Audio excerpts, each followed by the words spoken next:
జై శ్రీమన్నారాయణ. మీ హరగోపాల్. హరి ఓం.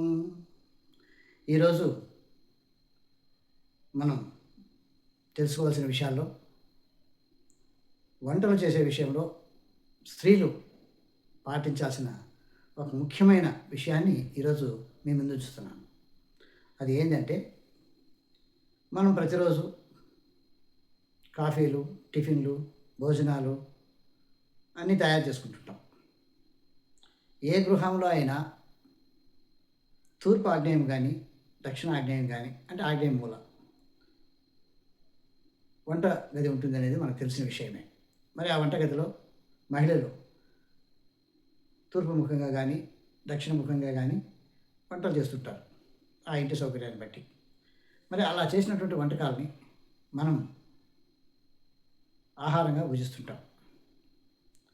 మరి ఆహారం లేనిది మానవ మనుగడ లేదు. అంతటి పవిత్రమైన ఆహారాన్ని మనం స్వీకరించేటప్పుడు అది దైవానికి సంబంధించిందా, ఇంక దేనికి సంబంధించిందా అని ఆలోచించి స్వీకరించడం మంచిది.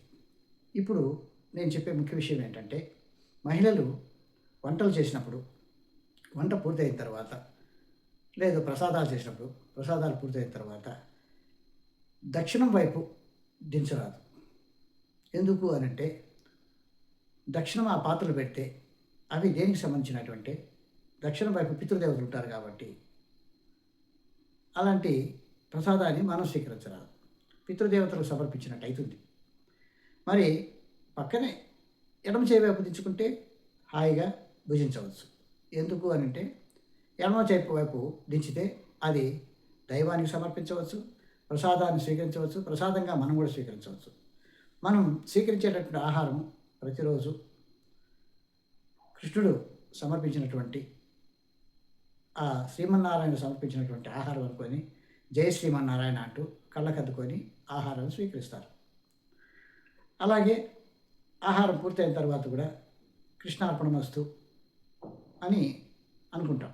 ఎందుకు అనంటే, మీరిచ్చిన దైవం ప్రసాదించిన ఈ ప్రసాదం ఆ యొక్క దైవానికే సమర్పిస్తున్నాను అని చెప్పుకునే విధంగా దైవనామస్మరణలోనే భోజనం చేయడం చాలా మంచిది అనుకుంటున్నాం.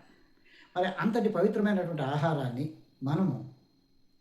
మన స్త్రీలు కుడివైపుకి దించకుండా ఎడం వైపుకి దించి అది ప్రసాదంగా స్వీకరిస్తే మనకు ఆయురారోగ్య ఐశ్వర్యాలు సమకూరుతాయి. ఎట్టి పరిస్థితుల్లో కానీ మహిళలకు చేసే విన్నపం ఏంటంటే, ఎట్టి పరిస్థితుల్లో కూడా మీరు చేసిన వంటకాలను కుడివైపుకి దించకండి. ఎడమవైపు దించి ఆ ఆహారాన్ని మనం స్వీకరిద్దాం. జై శ్రీమన్నారాయణ. హరి ఓం.